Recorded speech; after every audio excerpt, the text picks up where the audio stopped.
Bueno, en primer lugar les damos la bienvenida en la sesión de la tarde del primer día del curso de verano de Constitución y Discapacidad. Va a tener la primera exposición, la primera ponencia va a ir a cargo de la profesora Juani Morcillo.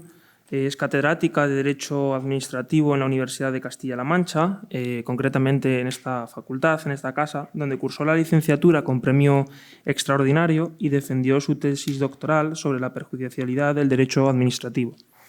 Cursó el máster internacional intensivo en European Public Law en Grecia y ha realizado estancias de investigación en Oxford, Roma, Cosenza, Bolonia y Pretoria.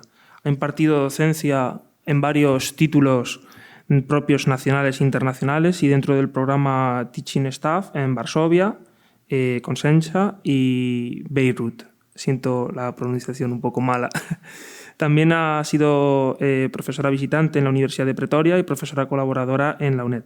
Entre sus líneas de investigación destacan la justicia administrativa, la descentralización territorial y los derechos sociales conectados con la tecnología, especialmente en el ámbito de la discapacidad. En la actualidad dirige la Cátedra de Derecho de la Discapacidad y Dependencia junto al profesor Enrique Belda y lidera con Susana de la Sierra sendos proyectos de investigación, tanto nacionales como regionales, sobre digitalización e inteligencia artificial y protección de colectivos vulnerables. Desde su creación en 2017 dirige el Grupo de Investigación Jurídica de la UCLM de Discapublic, Discapacidad y Políticas Públicas y junto a Carmen Fajardo el programa de Incluye Inserta UCLM, cofinanciado por la Fundación ONCE y por el Fondo Social Europeo, para formar a jóvenes con discapacidad intelectual en la universidad. Ha sido juez sustituta, participando como experta jurídica en el programa también de Plena Inclusión España para prevenir el delito, la violencia y la discriminación contra personas con discapacidad intelectual o del desarrollo.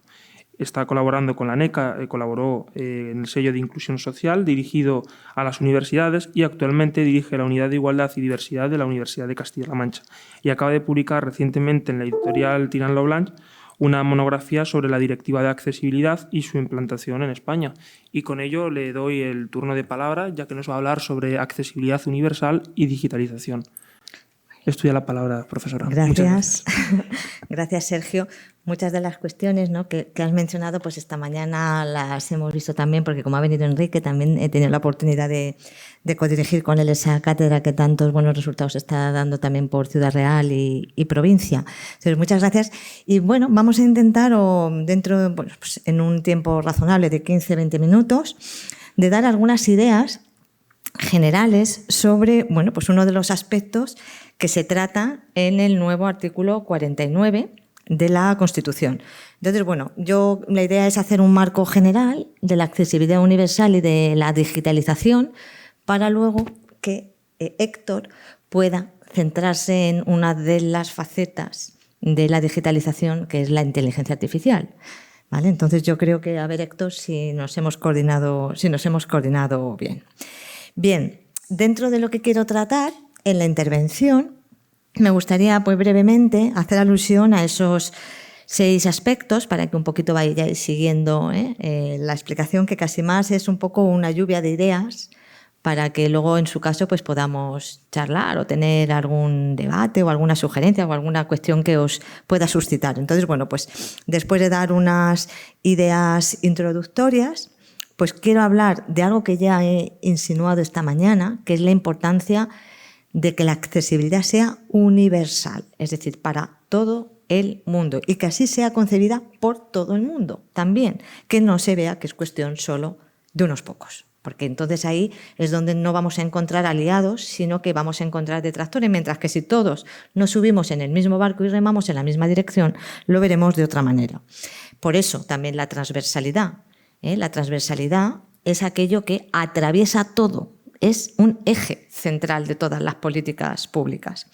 Después, esta parte intentaré dar solo algunas pinceladas de qué es lo que se está haciendo en las normas, que al fin y al cabo es como decía esta mañana Isabel, es verdad que las políticas públicas están ahí, es verdad que las reivindicaciones sociales están ahí, pero al fin y al cabo luego eso se tiene que llevar a la práctica y para obligar hace falta la normativa. Entonces, bueno, pues unos avances en el plano normativo para después también ver cómo están interpretando esas normas los tribunales, por dónde van o están yendo los tiros, y luego ver esa doble cara de la moneda de la digitalización, de las nuevas tecnologías. ¿Son para bien o son para mal? ¿Son una oportunidad para avanzar o son una amenaza que nos va a hacer dar pasos atrás? Eso es interesante, ver esa doble perspectiva para luego aportar unas ideas finales. Un poquito esto es lo que yo quiero tratar en estos breves minutos. Bien, como ideas introductorias, pues está muy bien, como habéis seguido a lo largo de todo el día, el artículo 49 de la Constitución es nuestro protagonista. Bueno, pues en su apartado 2, tiene 2 apartados, ¿vale? Pues en su apartado 2, que está en vigor desde febrero del año 2024, claro, insistimos en esto porque, repito, es que es la tercera vez que se ha modificado la Constitución desde el año 1978. Es que para modificar la Constitución hace falta unas mayorías políticas muy grandes. O se ponen de acuerdo los partidos que más fuerza tienen o no hay manera. Entonces, aquí se pusieron de acuerdo, como habéis visto, ¿eh? No importa el color político, ni mucho menos. Bueno, pues desde el 17 de febrero tenemos esa tercera modificación. ¿Qué dice el apartado 2? Entre otras cosas que ya iremos viendo al hilo de cada mesa, pues reconoce los entornos universalmente accesibles. La universalidad que he dicho al principio. Y universalmente digo accesibles. Por tanto, esto va a afectar a todo el mundo. Y claro, el entorno es el entorno físico, es decir, subir unas escaleras, es el entorno actitudinal, es decir, que las personas respetemos los derechos de otras, que no tengamos prejuicios, y también son los entornos virtuales, ¿de acuerdo? Por eso decía lo de la amenaza o la oportunidad, que la tecnología nos dé, pero no nos quite. Y un poco, pues, pensemos a veces en esas aplicaciones imposibles que no nos dejan continuar, por más que pretendan hacernos ver que es para facilitarnos la tarea. Bueno, entonces, por eso es interesante el concepto de universalidad en el entorno. Bien, pues ese artículo conecta esos entornos universalmente accesibles, los conecta con el derecho a vivir de forma independiente y de participar plenamente, digamos, en la comunidad. En realidad el artículo habla de plena autonomía personal y de inclusión social. Si os dais cuenta, para garantizar lo individual, pero también para garantizar lo social. Que uno sea autónomo, pero que a la vez tenga garantizada su participación en la comunidad. Esto menciona ese artículo. Y bien, todo esto efectivamente preocupa al legislador. Y de hecho ya veremos ahora que en los últimos años se han ido aprobando normas que han ido dando pasos. Algunas ya se han mencionado esta mañana. O sea, por citar la última de las que hemos hablado, el tema del derecho al voto, por ejemplo. En el año 2018 se permite que todas las personas con discapacidad intelectual puedan votar. Hasta ese momento, en la incapacitación, pues el judicial tendría que se eliminara lo que se llama jurídicamente el sufragio, el derecho del sufragio activo, por tanto, que no pudieran votar. Y luego, pues efectivamente, esa preocupación por el legislador viene, en cierto modo, ya no solo por la sociedad, sino también impuesta por una norma muy importante que viene de la Organización de Naciones Unidas, que va empujando también, que se aprueba en el año 2006, ojo, que estamos en el 2024, y que España la firma, dándola por buena, y entra en vigor en España en el 2008. Desde el año 2008 estamos obligados por esa importantísima Convención de Naciones Unidas que reconoce la accesibilidad como principio, como deber de los Estados y como derecho de los ciudadanos. O sea que fijémonos lo importante que es esto de la accesibilidad universal, que voy a ella. Bien, efectivamente, si todas las personas a veces nos encontramos obstáculos, más aún tienen las personas con discapacidad. Si tenemos una escalera y tenemos a una persona en silla de ruedas, o hay una rampa o tiene dificultades. Si tenemos a una persona con una discapacidad auditiva, a la hora de cruzar un semáforo, pues por ejemplo, puede tener un problema si no hay algún tipo de... Bueno, en realidad el semáforo no va a tener problemas porque sí que puede verlo, pero me refiero, si hay una persona invidente o hay algún tipo de señal acústica, o no va a poder saber cuándo el semáforo cambia de color. Son simplemente ejemplos que con unas señales acústicas o con una rampa se solucionan. Bien, pues esto es la accesibilidad. Y a veces decimos, sí, la persona en silla de ruedas, sí, la persona invidente, sí, la persona sorda. Pero, como decía también esta mañana cuando he intervenido, no nos olvidemos que cada vez más Y ojalá ya así sea, conforme vamos cumpliendo años, somos más viejos y tenemos más problemas físicos. Y entonces eso que pensamos que es para unos pocos, llegado el momento, nos facilitará también nuestro día a día. Por tanto, tenemos que tomar esa conciencia. Es decir, cuando seamos personas mayores, pero luego también a veces la lectura fácil o ciertos sistemas de accesibilidad para personas con discapacidad intelectual les hacen mucho bien a turistas o a personas inmigrantes que tienen dificultades con el idioma y entonces pues facilitarles la comunicación también les vale para esas personas. O como ya decía, aunque no fuéramos ni turistas ni inmigrantes, que puntualmente tengamos una conjuntivitis o que puntualmente nos hayamos caído y tengamos una pierna escayolada, esa accesibilidad nos va a valer también a todos. Por eso es muy importante, repito, tomar la conciencia de la universalidad, de que todos nos veamos implicados. Es que es una idea que me parece que es fundamental. Bien, y como también se ha dicho esta mañana, es interesante ver que aunque el artículo 49 está en un apartado de la Constitución que no se considera derecho fundamental, lo consideramos un principio, se conecta con el derecho a la igualdad. Por tanto, el tándem, como veis ahí, de accesibilidad e igualdad es fundamental, porque lo que están haciendo los tribunales es reconducir los conflictos que se producen por falta de accesibilidad a una vulneración del derecho a la igualdad. Y entonces es muy importante. Esa dualidad o ese tándem accesibilidad e igualdad y otro segundo, accesibilidad y ajuste razonable, que se parecen pero son distintos. ¿En qué se diferencian? Pues que la accesibilidad se entiende que es algo que afecta desde el principio de un producto. Se tiene que concebir para que todas las personas que lo vayan a utilizar lo puedan hacer, desde el primer momento. Desde el primer momento algo tiene que ser accesible. Y eso con el paso del tiempo pues, va evolucionando porque las leyes lo permiten, porque la tecnología avanza, etc. ¿Qué pasa? Que hay muchas cosas, muchos edificios que pues, son construidos desde hace mucho tiempo y no tuvieron la oportunidad de tener una accesibilidad en su momento. Pues ¿qué hay que hacer? Un ajuste razonable después, que es lo único que se puede hacer. Como no se concibió desde el principio, se tiene que llevar a cabo una solución para cada caso concreto. Eso es el ajuste razonable, ¿de acuerdo? Hay que tender primero al diseño universal desde el principio. Pero si no se puede, desde luego que haya la posibilidad de ajustarlo a cada persona. ¿Se entiende un poco la diferencia entre lo que es la accesibilidad y el ajuste razonable? Bien, ¿qué ha cambiado? Y no leo, ¿no? Sino simplemente os cuento un poquito la diapositiva porque me interesa lo que viene después. Bueno, pues que tanto a nivel de la Unión Europea como a nivel nacional, como también en el ámbito de las comunidades autónomas, se va avanzando en la legislación para obligar a los poderes públicos y dotar de derechos también a los ciudadanos de cara a la accesibilidad. Pues en la Unión Europea tenemos esa estrategia, que en la actualidad es la 21-20. Y en España, bueno, pues en España, como consecuencia de esa convención que os he dicho que se aprobó en Naciones Unidas y que tenemos en vigor desde el 2008, pues se han ido actualizando leyes. La que un poco es la clave, la que más importante es la que se llama la Ley General de Discapacidad, que es esta del año 2013. Y esa, pues, por ejemplo, mirad, en el año 2022 se modificó para que se hiciera expresa constancia de la necesidad de la accesibilidad cognitiva, es decir, de las personas con discapacidad intelectual.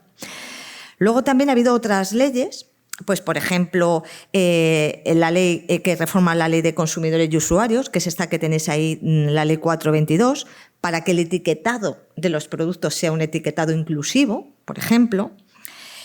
También, como he dicho esta mañana, está la Ley 15 del 22 y luego, bueno, este decreto de diciembre del año pasado, que además de aumentar la oferta de empleo público, la cuota al 10%, también ha generado un artículo un poco conflictivo, no sé si luego nos dirá algo Héctor, que permite lo que se llama en el ámbito judicial las actuaciones asistidas por inteligencia artificial.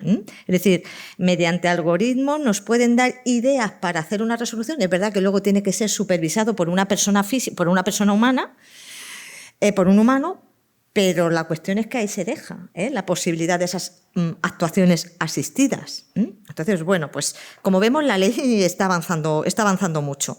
Entonces, también es importante. La ley, por ejemplo, 11 de 2023, ha citado Sergio, que es un último trabajo que he hecho sobre una directiva y ver cómo esa directiva se adapta en España, se adaptó en mayo del año pasado, pues intentando que los ordenadores, los cajeros automáticos, ¿verdad?, el 112, todo eso sea accesible para las personas con discapacidad. Bien, y luego pues también tenemos la estrategia española, la estrategia España digital y la Carta de Derechos Digitales. Me parece, veis que estoy yendo muy rápida en esta diapositiva, la Carta de Derechos Digitales, que es un documento que se aprobó en el año 2021, que no tiene fuerza normativa, pero que está tan bien redactada y tiene unos principios tan buenos que están sirviendo de inspiración a otras normas, esa Carta de Derechos Digitales. O sea que es muy interesante, ¿vale? ¿Y los tribunales? ¿Qué están haciendo? Bueno, pues los tribunales, pues intentando aplicar esta accesibilidad y avanzando poco a poco, porque, claro, podemos encontrarnos sentencias en un sentido o en otro, pero a mí me gustaría resaltar las que me parecen más interesantes. Pues, en primer lugar, el Tribunal Europeo de Derechos Humanos. Bueno, pues el Tribunal Europeo de Derechos Humanos también ha conectado la accesibilidad con el derecho a la educación, que era lo que comentábamos esta mañana. Y, de hecho, bueno, pues condenó al Estado, consideró que el Estado turco había incumplido unas obligaciones porque Sam era una chica invidente a la que se le negó entrar a un conservatorio por su condición de no ver, a pesar de que había aprobado las pruebas para acceder al conservatorio.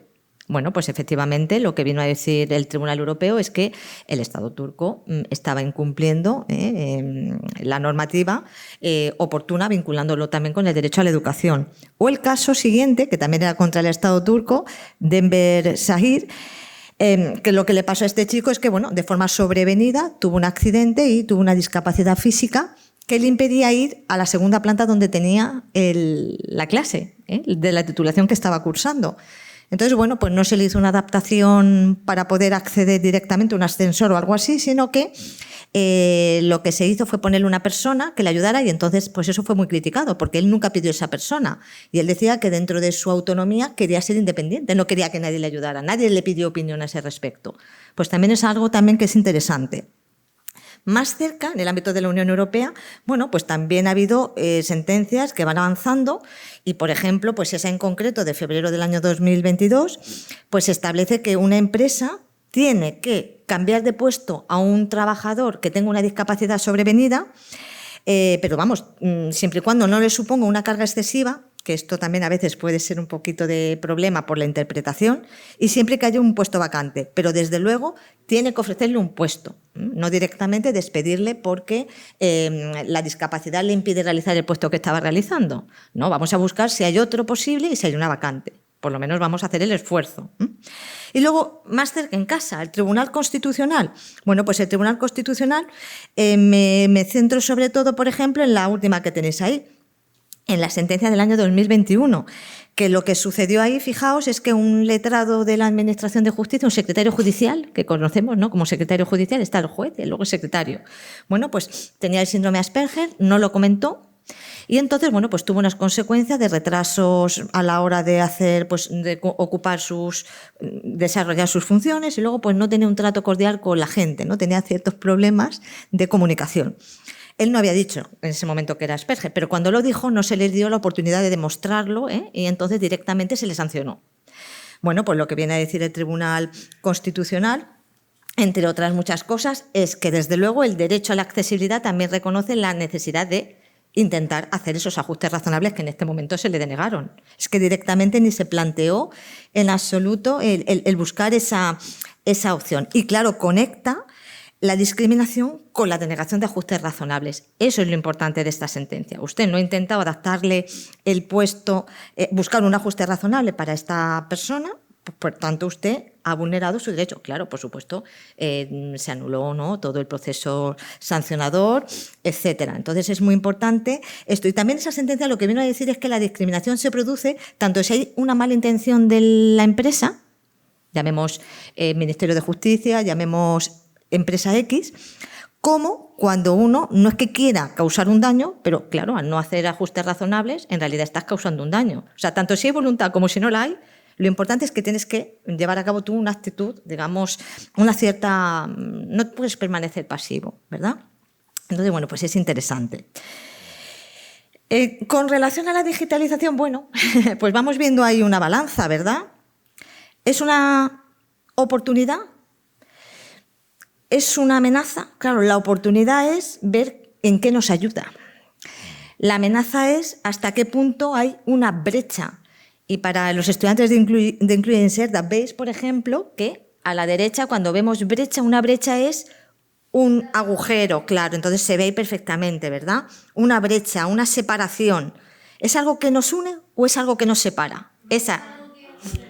Bueno, vamos a ver, o algo que nos une, por eso vamos a ver qué partes que nos unen y partes que nos separan. ¿Qué hay que hacer? Pues intentar promover e impulsar lo que nos une y eliminar lo que nos puede separar. Entonces, efectivamente, ¿por qué puede ser una oportunidad?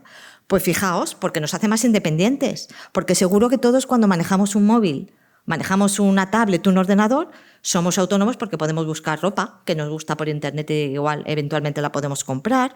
Y fijaos, cuando fue el confinamiento, que todos estábamos encerrados, pues las TICs supusieron una válvula de escape para una gran parte de la población, todo el mundo, pero claro, todavía incluso más si cabe a las personas con discapacidad. Entonces, pues a través de las videollamadas, es que repito, aunque ahora yo estoy hablando de la discapacidad, es que me encuentro muy implicada en lo que digo, las videollamadas, gente que estaba en sus casas y que tenían sus cafés y que se veían con videollamadas y todo en un videocafé, ¿no? Porque era lo que nos podíamos permitir en aquel momento. Las compras online, etcétera. De modo que más de un cuarto de las personas con discapacidad usan las nuevas tecnologías. Por tanto, es algo que nos ayuda. Y fijaos, también las nuevas tecnologías no solo es el acceso a Internet. Mirad, si hablamos de una discapacidad física, con un exoesqueleto, pues personas que tienen problemas de movilidad, fijaos en la foto, pueden perfectamente pues andar igual, antes no podrían hacerlo. O ahí tenemos a Stephen Hawking, por ejemplo, fantástico científico, bueno, pues cómo usaba un programa de voz porque se fue quedando poco a poco sin movilidad, pero la nueva tecnología, ¿de acuerdo? Pues le permitía que con lo poco que pudiera hacer, efectivamente traducir en lo que él quería comentar. ¿Cómo podemos ver más oportunidad? Bueno, pues fijaos, para personas que no ven, están los guantes ápticos, es decir, con unos sensores que nos ponen en la mano, somos capaces de, sin ver, que podamos identificar, claro, que podamos tocar sin ver. Entonces es algo que con las nuevas tecnologías nos van ayudando, ¿no? También vemos el braille, por ejemplo, abajo, ¿no? Es decir, hay veces que también las personas que tienen problemas visuales, pues también con el teclado se puede ir viendo bien. ¿Más oportunidades? Bueno, pues personas que tienen discapacidad auditiva, pues con los implantes cocleares también se va muy adelante. O el sistema ShowLip que veis ahí, en donde se puede traducir con esos sensores que están en la mano, se puede traducir, igual de esto puede saber mucho mejor nuestro intérprete de lengua de signos, ¿a que sí? Con un sensor, alguien que no sepa lo que se está diciendo, es decir, si alguien no me estuviera escuchando, con ese sensor el programa traduciría lo que él está diciendo con símbolos en palabras. O sea que es muy, muy interesante. Y luego, pues, otra oportunidad para las personas también con discapacidad intelectual, pues hay programas en donde directamente tú pones una idea y se traducen pictogramas. O sea que, ¿verdad? Es muy interesante. Y luego también en lectura fácil pues están las plataformas para búsquedas de empleo, etcétera. Pero vamos a la cruz. ¿Dónde está la amenaza? Bueno, pues la amenaza es que en ocasiones hay personas que no tienen conexión, que no tienen medios para comprarse un ordenador o que a veces, por ejemplo, en las aplicaciones no están accesibles y usan un lenguaje que las personas no entendemos. Por tanto, todo eso se tiene que cuidar. Dar más financiación para que exista esa fibra, dar más oportunidades para que se pueda tener el dispositivo y luego también educar a las personas para que mejoren esas competencias, ¿de acuerdo? Porque sin conectividad, claro, pues se vulneran todos esos derechos. Bien, y luego otra gran amenaza, que esta es la que le paso la pelota a Héctor. La inteligencia artificial. Ya hemos visto esta mañana que la inteligencia artificial consiste en que los algoritmos son los que con fórmulas te dan una solución, pero los algoritmos los crean los humanos con datos. Bueno, pues, ¿qué riesgo tienen los algoritmos? Pues eso lo vamos a ver ahora. Y ahí lo dejamos y algunas ideas finales. Pues que hay que invertir. Hay que invertir en investigación, en tecnología, y a eso tenemos que ir de la mano. Pues quienes legislan, quienes gobiernan y luego también quienes representan a la industria, que en ocasiones también pues, la administración no lo puede todo ella, pero bueno, pues externaliza o se puede ayudar, ¿no?, con estas otras empresas. Bien, también es muy importante la alfabetización digital, la educación digital, es decir, formación y, por supuesto, las universidades. Aquí pongo el cuidado programa incluye e inserta. Intentamos dar competencias digitales a personas pues, con y sin discapacidad, ¿de acuerdo? Ahí vemos pues, a una persona mayor. Y luego aquí, bueno, pues tenemos una imagen de uno de los talleres que hicimos hace algún año, en donde, bueno, pues vino un director de cine y, bueno, pues les hacíamos ensayos de entrevistas. Y así un poco mejorábamos las competencias de nuestros estudiantes, ¿verdad? Para ver ante una entrevista de trabajo qué hay que guardar, qué formas hay que guardar. Hay que estar tranquilo, hay que mover mucho la mano, poco, la cara. Bueno, pues esas son las competencias también, ¿verdad? Importantes pasos estamos dando. Ya hemos dicho cómo ayer en el Consejo de Ministros, nuestro querido ministro Escrivá, que es de Albacete, es el ministro de Transición, ¿no?, Digital y Función Pública, pues comunicaba una oferta de empleo público gigante de más de 40.000 plazas con un 10% reservadas para personas con discapacidad y un 2% intelectual. O sea que un gran impulso la reforma del artículo 49, que además, bueno, tengo aquí una imagen que es el día que se aprobó, ¿verdad? Pues el tercer sector estaba ahí aplaudiendo esa reforma. Y de hecho, esta mañana habéis conocido a Luis Cayo Pérez Bueno. No puedo señalarlo. Es este. Es ese. O sea, él estaba ahí con otras muchas personas alabando y valorando eso. Pero sobre todo, bueno, pues sobre todo, hay que universalizar la tecnología, ya sabéis, que beneficia a todas las personas. Y sin olvidar, y con esto con lo que tal vez diga Pablo Meis después, sin olvidar, pues que en ocasiones los seres a los que podemos tocar nos ayudan. Y no hay que renunciar a eso. La tecnología nos puede ayudar, pero en ocasiones no nos puede dar todo. Hay que estéis viendo un perro de asistencia, un perro que no puede sustituir por más que queramos a una tecnología, porque la función que hace ese perro a las personas que tienen problemas visuales no la sustituye otra cosa.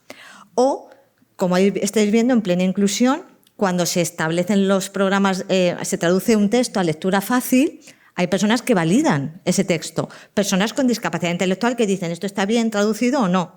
Bueno, pues eso también no se puede sustituir. Y tampoco se puede sustituir que si una persona no tiene competencias digitales o no quiere tenerlas, pues que haya alguien, una persona en la administración que le ayude con los papeles, ¿de acuerdo? Entonces, por eso he dicho que nos dé, pero que no nos quite, ¿de acuerdo? Y bueno, por último, ahí tenemos la idea de y todos juntos, todos con una responsabilidad colectiva, un diálogo entre administración, empresa, universidad y tercer sector. Esa es la finalidad de unos proyectos que tenemos aquí en la universidad, la profesora Susana de la Sierra y yo misma, que tenéis ahí, que muchos de los que estáis ahí en la imagen seguro que os conocéis, y es una foto del curso de verano que tuvo lugar el año pasado, que por excepción fue en octubre, que digamos versó sobre digitalización y entorno rural. Y entonces, bueno, pues ahí tenemos, repito, que muchas de las personas que están cursando este curso de verano hoy, pues estéis en esa foto, porque se trata de sumar, ¿de acuerdo? Y ahí, bueno, pues se implicó muchísimo el alcalde de Chinchilla también, ofreciendo una zona, digamos, no menos poblada, por supuesto, una ciudad muy cercana a Albacete y donde podía haber diferentes brechas. Bueno, pues esto era lo que quería compartir con vosotros. Muchas gracias.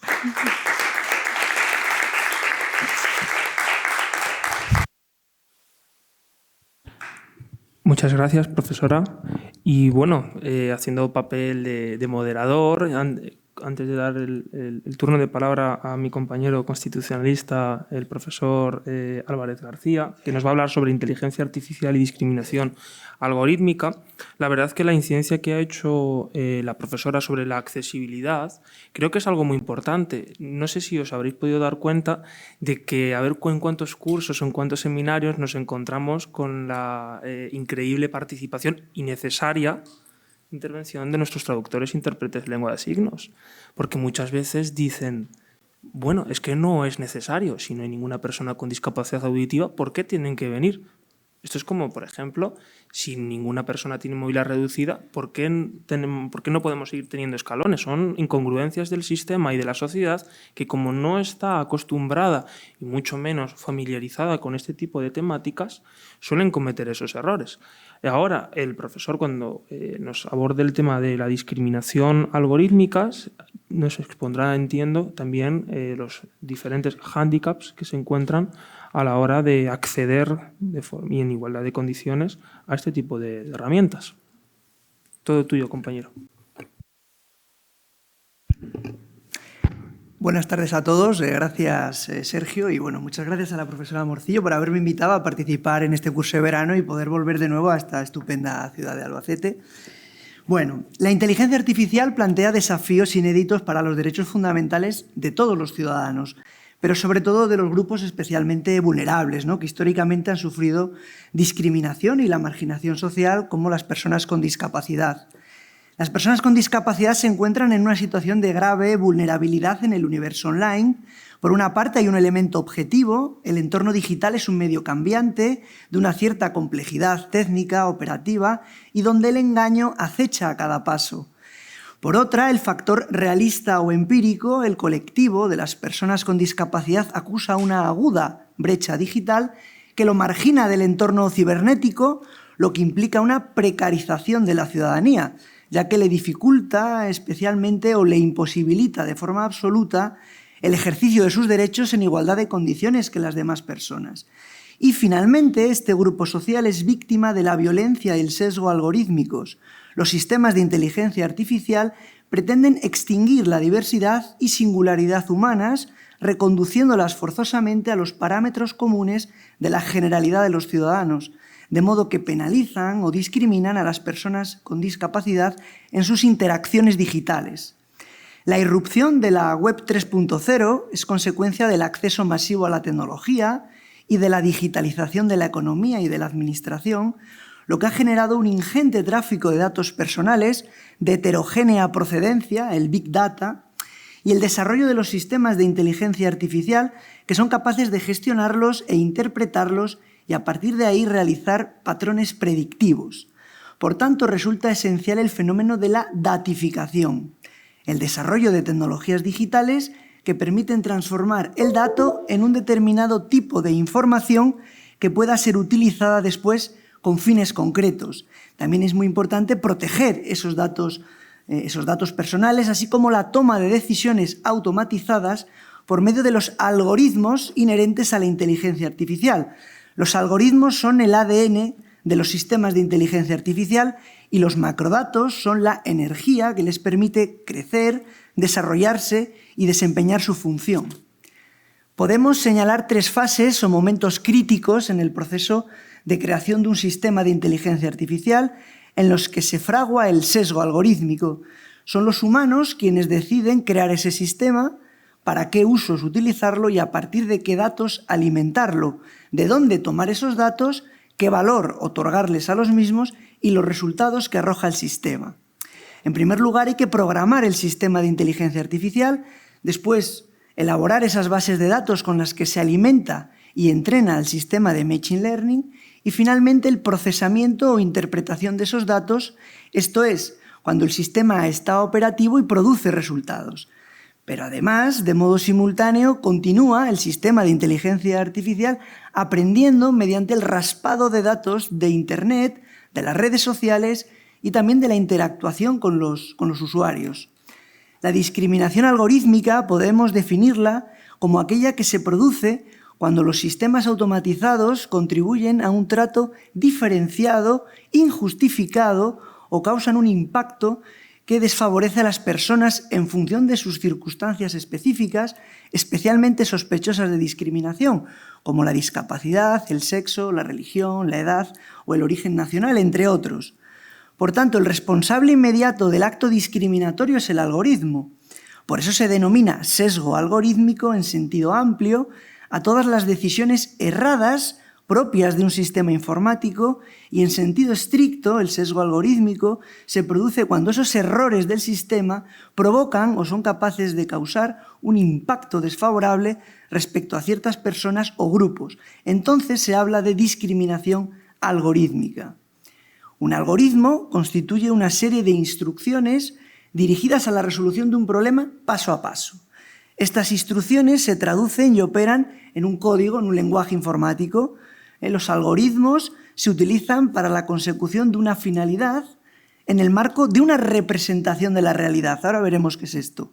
Esa representación de la realidad, construida mediante las instrucciones contenidas en los algoritmos, se denomina modelo. Se construye un modelo empleando un algoritmo. Algoritmo, una serie de instrucciones. Imaginémonos para contar personas matriculadas en una asignatura. Tenemos un modelo informático, una representación de esa realidad, es decir, de lo que sería una persona humana contando alumnos. Esta es la idea. El algoritmo tiene dos propiedades definitorias. La universalidad, los algoritmos resultan indispensables en esta era donde la tecnología permea todas las esferas de la vida, y la opacidad. A pesar de estar presentes y gobernar cuestiones claves del día a día, son invisibles, inescrutables y herméticos.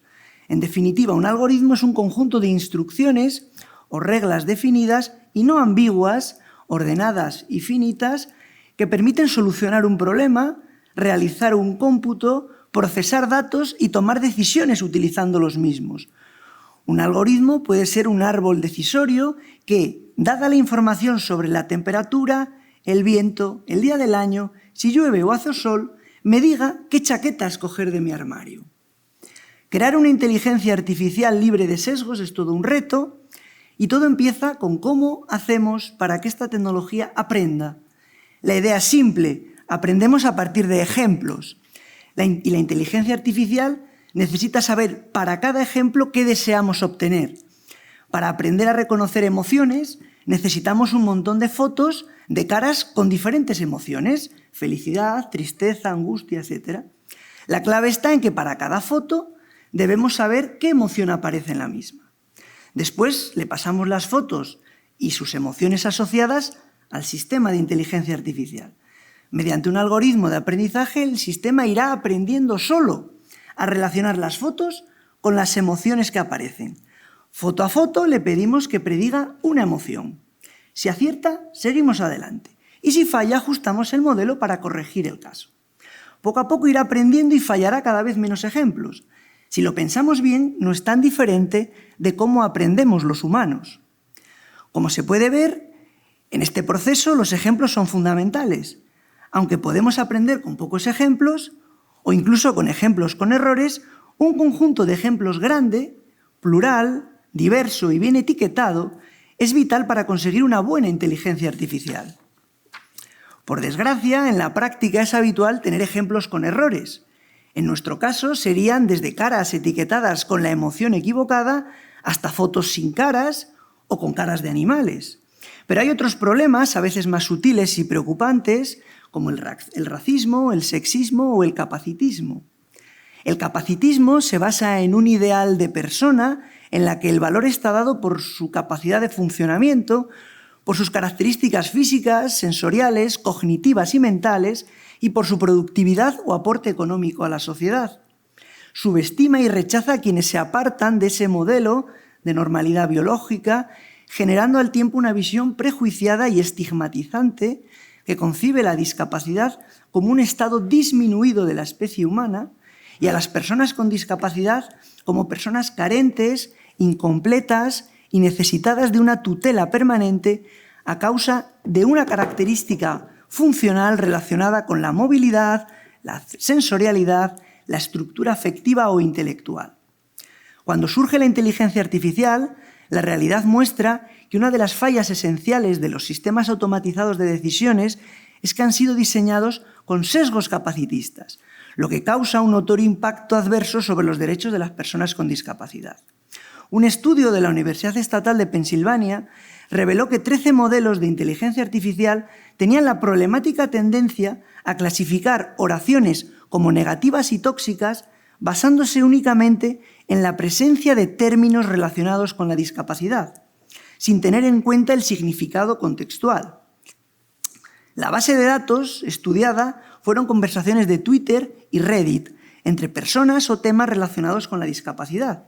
a partir de la cual generaron oraciones de prueba para comparar los resultados arrojados por los modelos de IA, llamados puntuaciones medias de sentimiento y toxicidad. El análisis de sentimiento es una tecnología que ayuda a las computadoras a comprender las emociones que hay en un texto escrito, mediante una puntuación en clave numérica, que suele representarse en una escala generalmente de -1 a 1 o en términos de categorías como positivo, neutral o negativo, para descifrar las emociones y opiniones ocultas dentro de palabras y frases. Es una herramienta que se utiliza en diversas áreas como los negocios, que ayuda a entender la satisfacción del cliente, monitorear la reputación de la marca en redes sociales y también en las noticias, en el ámbito periodístico, para evaluar la opinión pública y tomar decisiones basadas en datos. Funciona analizando y clasificando el tono emocional en el texto, pero presenta ineficiencias cuando se enfrenta al sarcasmo o al lenguaje complejo. Si alguien está hablando de discapacidad, un modelo como este podría categorizar la publicación como tóxica simplemente porque hay una discapacidad asociada con la publicación. Por ejemplo, si un usuario incluye un término relacionado con la discapacidad en un comentario o publicación en redes sociales, aumenta la probabilidad de que esa publicación sea censurada o restringida. La puntuación media de sentimiento y toxicidad que los modelos de inteligencia artificial analizaron, arrojaron y se pudo constatar que el modelo se mantuvo neutral para los casos en que las oraciones no se relacionaban con conceptos de discapacidad, pero resultó negativo en los otros casos, es decir, cuando se abordaban cuestiones relativas a la discapacidad. ¿Qué impacto tienen estos resultados? En primer lugar, afianzar los prejuicios atávicos asociados a la discapacidad. Si a una inteligencia artificial le pedimos crear un contenido sobre alguna realidad que involucre a personas en un contexto positivo, posiblemente los personajes de dicha historia no serán personas en situación de discapacidad. O por otro lado, si le pedimos que nos cuente una historia con personas en situación de discapacidad, posiblemente esa historia será triste, reforzando nuestra visión negativa hacia la misma. Y en segundo lugar, invisibilizar a las personas con discapacidad. Lo que no se ve o no se conoce, no se puede amar. Como se puede imaginar, si nuestros ejemplos están sesgados, la máquina aprenderá y reproducirá estos sesgos. En ocasiones incluso multiplicará el efecto de los mismos. Por ejemplo, si en nuestras fotos solo tenemos gente de piel oscura o con discapacidad enfadada y gente de piel clara o sin discapacidad feliz, es muy probable que la inteligencia artificial acabe identificando el color de la piel o la discapacidad con un determinado estado de ánimo. Tenderá a predecir enfado siempre que vea gente de piel oscura o con discapacidad. Desafortunadamente, esto no es solo una teoría. Ya se ha demostrado, por ejemplo, que los sistemas de análisis facial para reconocer el género fallan más en mujeres negras que para hombres blancos y que cometen errores regularmente con gente trans o de apariencia no normativa. En cuanto a las personas con discapacidad, algunos sistemas exigen el reconocimiento facial para determinar si los clientes tienen la edad suficiente para comprar determinados artículos o para desbloquear el móvil o acceder a determinadas apps. En estos casos, para llevar a cabo la acción deseada, hay que demostrar a la máquina que eres un determinado tipo de ser humano que responde al patrón biológico hegemónico. Hay numerosos ejemplos de discriminación de personas con discapacidad basados en estos sistemas cuando están afectadas de acondroplasia, labio leporino, fisura palatina u otras afectaciones que provocan alteraciones faciales. También hay diferencias con personas ciegas o con baja visión debido a la anatomía del ojo y a trastornos como el albinismo. Por otra parte, los asistentes de voz de las Smart TV tienen dificultades para reconocer la voz de las personas con esclerosis lateral amiotrófica o con síndrome de Down. Asimismo, hay trabajadores con discapacidad que son rechazados por Amazon por su incapacidad para superar CAPTCHAs, esto es, no logran probar a la máquina que son humanos, o debido a que su capacidad de trabajo está por debajo de la media a causa de que al sistema de inteligencia artificial que valora el trabajo, el rendimiento de esa persona, no se le han introducido modulaciones en atención a las circunstancias personales de los trabajadores. Finalmente, los sistemas de reconocimiento facial, como Hear-Be, utilizados masivamente por las grandes corporaciones en los procesos de selección de personal, son considerados de alto riesgo por el Reglamento Europeo recién aprobado porque perpetúan patrones históricos de discriminación. En efecto, estos sistemas de inteligencia artificial mapean el movimiento de los ojos, los gestos faciales, el tono de voz, la vocalización, el modo de expresión, etc., por lo que penalizan sobremanera a las personas neurodivergentes, las personas con síndrome de Williams u otras personas con expresiones faciales atípicas, como las personas que han sufrido un accidente cerebrovascular o tienen la enfermedad de Parkinson o la parálisis de Bell. La causa es evidente, la falta de diversidad en el entrenamiento de datos del sistema de inteligencia artificial perpetúa los estigmas del pasado en el presente. Las personas con discapacidad intelectual o cualquiera que se aleje de la normalidad fisonómica es descartada por el algoritmo, de modo que resultan discriminadas porque se distancian del paradigma biológico suministrado por los programadores. La solución no puede ser otra que situar los derechos humanos en el centro del debate sobre estas tecnologías, sometiendo a escrutinio las acciones y omisiones de los productos y servicios de la inteligencia artificial para permitir la integración plena y sin discriminaciones de las personas con discapacidad, que no pueden quedar relegadas en un mundo en el que la tecnología tiene un rol protagónico. Así las cosas, resulta imprescindible una estricta regulación jurídica de la inteligencia artificial. Tenemos recientemente aprobado el convenio del Consejo de Europa, ¿verdad?, y también el Reglamento Europeo. Y por otra parte, también son imprescindibles esfuerzos económicos y humanos de los poderes públicos, de la iniciativa privada, que deberían centrarse en promover la investigación y el desarrollo de tecnologías de apoyo adecuadas a las personas con discapacidad, dando prioridad a las de precio asequible, reducir la brecha digital e incentivar la participación de las personas con discapacidad en los sistemas de inteligencia artificial mediante un conjunto de acciones, ¿no? En primer lugar, me gustaría destacar la necesidad de subvencionar la adquisición de dispositivos informáticos, técnicos y tecnologías de apoyo a un colectivo que, por sus dificultades de inserción social, laboral, presenta una precaria situación económica. Hay que referir los notables avances, algo has comentado, Juani, en materia de robótica, ¿no? Los robots cuadrúpedos, ¿verdad?, provistos ya de una correa flexible, ayudan a las personas invidentes a modo de perro guía. Los exoesqueletos, ¿verdad?, que contribuyen a la movilidad, especialmente de los más de 12.000 niños con parálisis que hay en España. Los robots que hablan el lenguaje de signos y los robots asistenciales de las personas mayores o con enfermedades neurodegenerativas. En segundo lugar, contribuir a la alfabetización tecnológica de las personas con discapacidad para que adquieran, ¿verdad?, una adecuada competencia digital, tal y como lo exige el artículo 4.1 del Convenio sobre los derechos de las personas con discapacidad, que impone a los Estados la obligación de promover la disponibilidad y el uso de las nuevas tecnologías, incluidas las tecnologías de la información y las comunicaciones. En tercer lugar, la creación y el diseño de tecnologías y dispositivos inclusivos y adaptados a las capacidades de todos, que tengan en cuenta la diversidad de las personas con discapacidad sobre la base del principio de diseño universal que hemos hablado esta mañana, o en todo caso implementando en los softwares los ajustes razonables precisos para que las personas con discapacidad no se vean discriminadas en el medio digital y puedan interactuar y ser reconocidas como los demás usuarios. Por otra parte, hay que destacar la tecnología 4.0 ligada al Internet de las cosas y las impresoras 3D. Esto es la integración de tecnologías digitales inteligentes en la fabricación y procesos industriales. Constituye una auténtica revolución en este sentido porque permite la fabricación de casi cualquier objeto y, por tanto, la personalización de los mismos y de los recursos tecnológicos, de modo que puede hacerse realidad un diseño para cada uno. Es decir, un paradigma de diseño de la tecnología tan personalizable que permite tener en cuenta la diversidad de opciones y decisiones personales sobre las tecnologías, que cada cual considera adecuadas para su propio uso.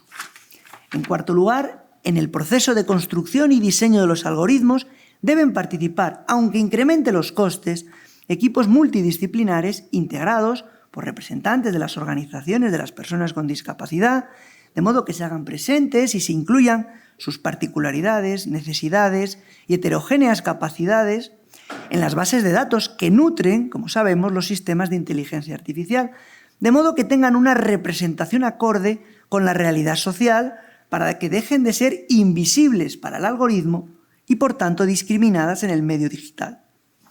El objetivo es corregir los sesgos introducidos por los ingenieros, pero sobre todo es fundamental que pongamos más atención en la educación para una ciudadanía global, entendiendo por esta la educación que genere empatía, diversidad, tolerancia, basada en la refundación de los valores que históricamente han provocado desigualdades e incluso guerras.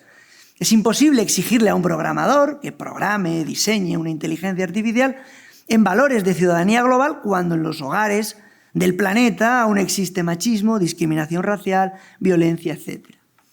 En quinto lugar, en la actualidad, el mundo digital es el medio en el que ejercitamos nuestros derechos y cumplimos con nuestras obligaciones cívicas, por lo que es fundamental que las personas con diversidad funcional se puedan desenvolver en igual de condiciones que el resto de ciudadanos en sus interacciones digitales con las administraciones públicas.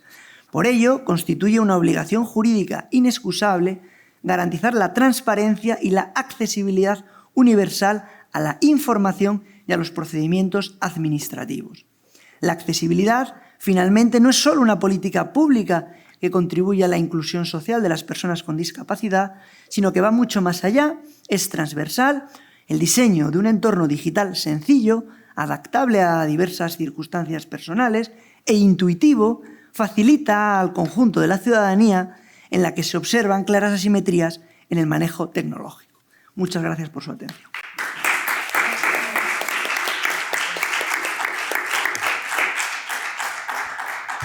Muchas gracias, profesor. Bueno, antes pedir disculpas porque se me ha ido el santo al cielo y no le había presentado al compañero como merecía.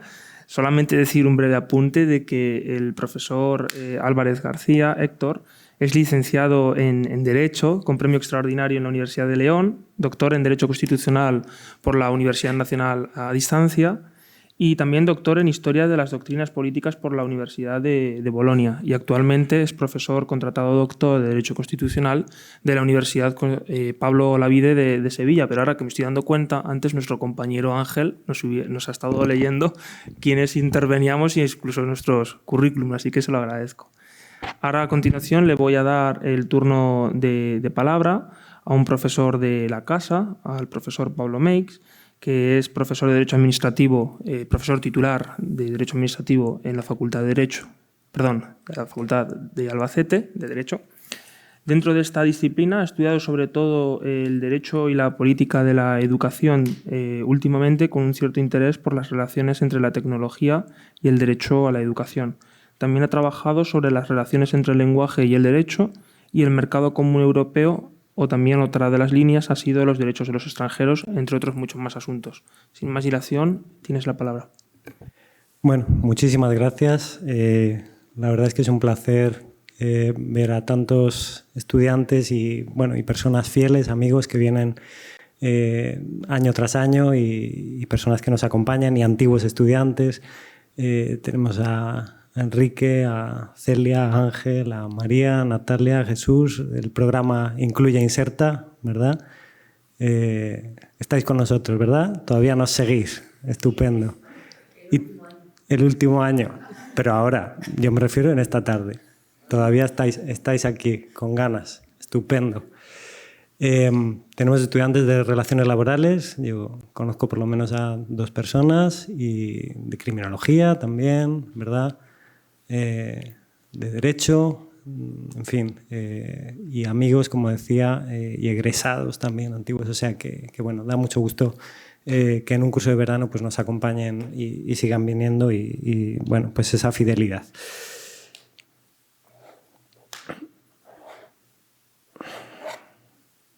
En el momento idóneo se me apaga el ordenador. Bueno, la tecnología. Los fallos del directo. Como estamos en una hora un poco ya avanzada de la tarde, yo me permito empezar con un poco de poesía. breve. Juventud, divino tesoro, ya te vas para no volver. Cuando quiero llorar, no lloro, y a veces lloro sin querer.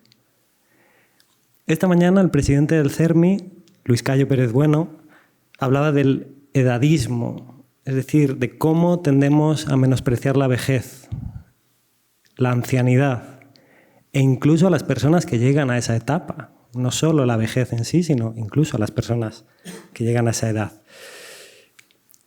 Hasta el punto de que es que no nos atrevemos ni siquiera a decir ya que una persona es vieja, que una persona es anciana. Decimos que es una persona mayor. Y mayor es mayor que alguien. No es una persona mayor, es mayor que otra, ¿no? Yo soy mayor que Sergio, pero quizás más joven que otras personas. La persona mayor que alguien. Bueno, es un eufemismo. ¿Por qué ponemos este eufemismo? Yo creo que ponemos este eufemismo porque en el fondo lo que no nos gusta no es la palabra viejo, sino lo que hay detrás, la idea, como decía esta mañana Luis Cayo Pérez Bueno. Parece que hay una aversión a la idea de vejez, como si lo viejo fuera en sí mismo algo inútil, algo caduco, algo indigno. Me temo que se trata de una exaltación de la juventud. Me temo que le damos mucho valor a la juventud, a la lozanía, como hace el propio Rubén Darío en esos versos que yo les leí al principio. No hacemos más que ver por todos lados imágenes de gente joven, hermosa, bella, tersa, incluso con una sexualización permanente, ¿no?, del cuerpo por todos lados, con motivos de publicidad, para vender, da igual el qué, desde colonias hasta ropas, hasta coches, hasta viajes, comida, cualquier cosa. Es algo, me parece, que llevamos cada vez más metido en nuestra manera, en nuestro sistema de valores occidental, ¿eh? Otras culturas, me parece, quizá en Oriente, no sé si le dan ese sobrevalor de esa manera a la juventud. Yo creo que quizás la vejez allí tiene más prestigio todavía, o en África también.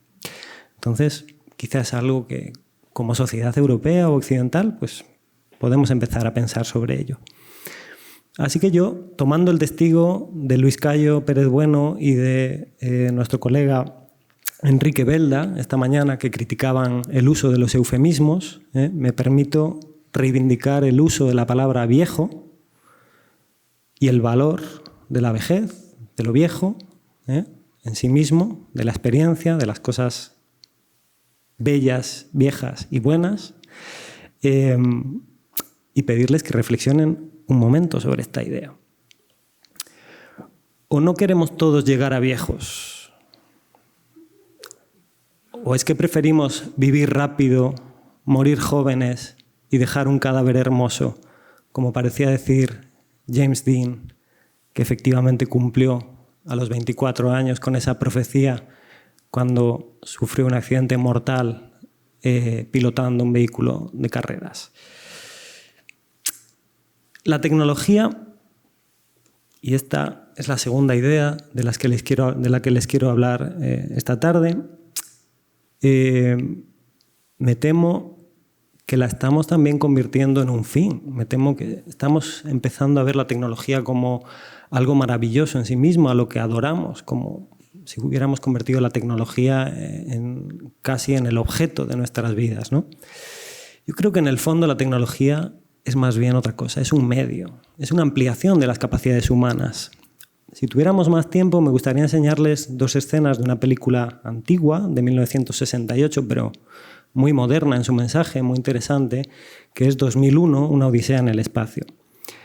Aquí vemos podríamos pensar, un antecesor del ser humano actual, del Homo sapiens, o del Homo sapiens sapiens, este homínido que, a base de juguetear con un hueso en el suelo, de repente cae en la cuenta de que ese hueso le puede servir para algo muy útil, para cazar animales. Le puede dar un poder enorme, le puede dar una fuerza mucho mayor de la que él tiene con sus propias manos. esto es muy importante. Esto es el descubrimiento de la tecnología. Esto es tecnología. Usar el hueso para hacer algo que yo no podía hacer sin ese hueso. Rudimentario, pero ahí hay un cambio mental importantísimo. ¿Qué es lo siguiente que hace nuestro homínido con ese hueso? Pues habla con los miembros de su familia que previamente habían sido expulsados de una charca, de una fuente de agua, por un grupo más numeroso, les enseña a utilizar el hueso y recuperan el control de la fuente de agua y expulsan a los invasores. La tecnología como forma de poder. ¿Les parece que es algo lejano a nuestra realidad? ¿Les parece que es algo traído por los pelos ahora? Yo creo que es algo muy actual. Fíjense, ya no utilizamos huesos, ahora utilizamos aplicaciones informáticas y algoritmos. Solo se atiende con cita previa. ¿Y cómo se coge cita previa? Por medio de una plataforma. Bueno, hay un número de teléfono también, pero a menudo se colapsa. La plataforma también se colapsa, pero algo menos. Bueno, hemos visto en algunas ponencias anteriores que la reforma de la Constitución ha cambiado la terminología en relación con la discapacidad, que es en realidad lo que nos interesa a nosotros ahora. Y que además el artículo 49, la nueva redacción de este artículo de la Constitución, pues pretende darle un alcance mayor a las obligaciones que tienen los poderes públicos en relación con las personas con discapacidad. Así, por ejemplo, yo me quedaría con estas dos ideas que ha mencionado antes mi compañera, Juani, cuando dice que los poderes públicos deben desarrollar, primero, políticas para la plena autonomía personal de las personas con discapacidad. Y segundo, políticas para la inclusión social de estas personas, o sea, para que formen parte de grupos, para que puedan integrarse en distintos grupos, para que no sean solo individuos que viven de manera autónoma, sino que además puedan tener una vida social. Pues en realidad son ideas, en mi opinión, que ya estaban en la Constitución. Por ejemplo, el artículo 27.2 de la propia Constitución, cuando habla del derecho a la educación, dice que la educación de todas las personas, con discapacidad, sin discapacidad, extranjeros, todos los que tienen derecho a la educación en España, todas las personas, debe servir para el pleno desarrollo de la personalidad, o sea, para desarrollarnos totalmente. La plena autonomía, decía el artículo 49 en la nueva versión. Y segundo, el artículo 9.2, importantísimo, un principio transversal. Lo que tiene que hacer el Estado es trabajar por la libertad y la igualdad de los individuos y de los grupos de los que formamos parte. O sea, esa dimensión también social. Favorecer que podamos integrarnos, que podamos hacer cosas en grupo, con nuestros amigos, con nuestros compañeros, si nos gusta el deporte, si nos gusta el cine, si nos gusta hacer una asociación de cocina, lo que sea. Los poderes públicos tienen que favorecernos todo ese tipo de actuaciones. Bueno, estupendo, en teoría, los principios constitucionales, interesantísimos. Luego tenemos una ley que en principio está también para ayudarnos, la Ley de Procedimiento Administrativo, que tiene, entre otros derechos, el derecho que tenemos todos los ciudadanos a que los poderes públicos nos ayuden a manejar los medios informáticos cuando nos obligan a relacionarnos o cuando queremos relacionarnos por medios informáticos. Es decir, si yo tengo que pedir algo y no sé hacerlo a través de la plataforma porque es muy compleja, la administración tiene que dedicar a una persona a ayudarme a manejar eso y a solicitarlo correctamente. Eso está en la ley también. Perfecto, todos de acuerdo. ¿Qué ocurre? Que hay, sin embargo, una excepción en la ley que, como tantas veces sucede, en la práctica se convierte muchas veces en regla general.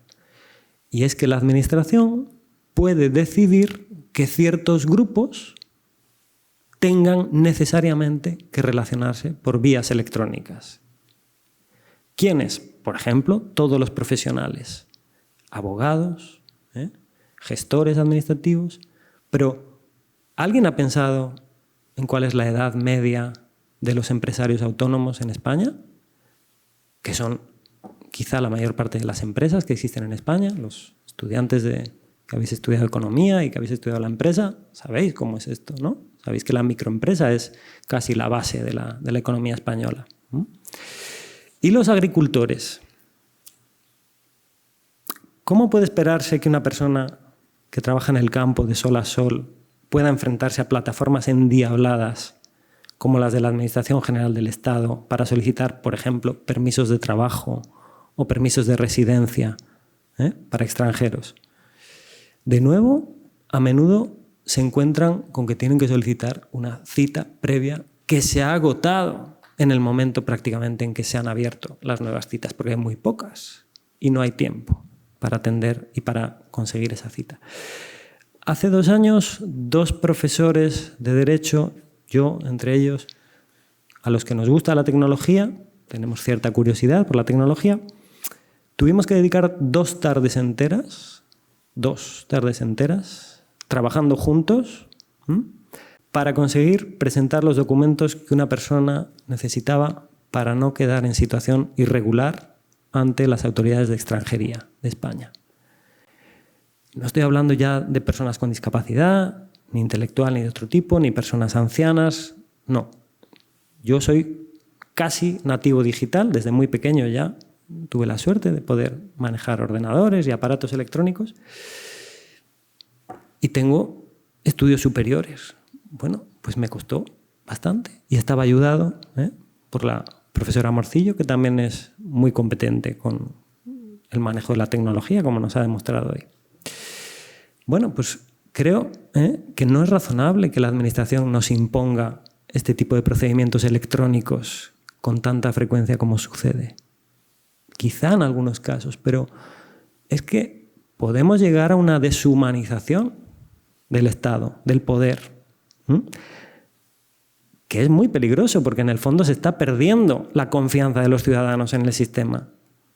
Esto es muy grave desde el punto de vista colectivo. Esto a los constitucionalistas yo creo que les puede interesar especialmente. No debemos aceptar que nos impongan procedimientos electrónicos por sistema.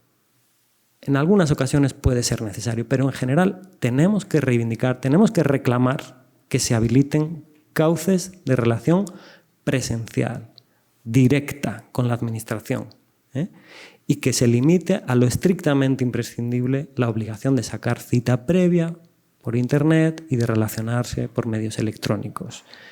Eso es lo propio de una Administración democrática y de una Administración abierta.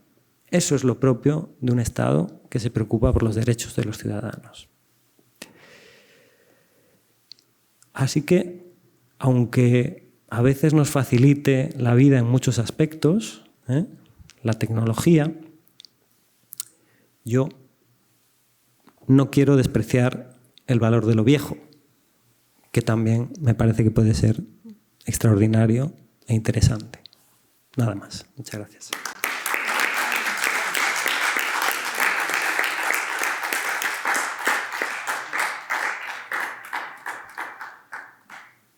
Muchas gracias, profesor. Y la verdad que, sin duda alguna, muy interesante, igual que el resto de las ponencias. Creo que no se está dando hoy en día la utilidad, la consideración y el reconocimiento que merecen las experiencias prácticas analógicas. Porque no sé si se han podido dar cuenta esta mañana cuando se nos fue la luz, qué es lo que hemos tenido que acudir. Al móvil, no iba por ahí. La linterna. Después, pero la compañera, la que estaba aquí presente, ¿a dónde ha ido? Al papel. Al papel. Al papel. Al papel. Al papel. A lo más básico. Cuando si nos falla, por ejemplo, aquí, imaginad de que estaba utilizando cualquier texto legal, la Constitución. Si me va el móvil, ¿a dónde tengo que acudir? Al texto, en físico. Es lo básico. Eso, un libro, igual que un libro en la biblioteca, aunque puede coger un poquito de polvo, pero eso siempre va a quedar ahí, en el recuerdo. Y ahí es donde tenemos que seguir incidiendo, porque al fin y al cabo, si nos cargamos lo analógico, ¿qué será de la existencia del ser humano? Y con ello les planteo alguna pregunta que quieran formular a la mesa, alguna duda, inquietud, sugerencia. Juan, ¿tienes el micro? Si no, tenemos aquí uno. ¿Tú querías formular una pregunta? ¿No? Yo creo que había una chica por allí. Me pareció, no sé. Yo creo que no.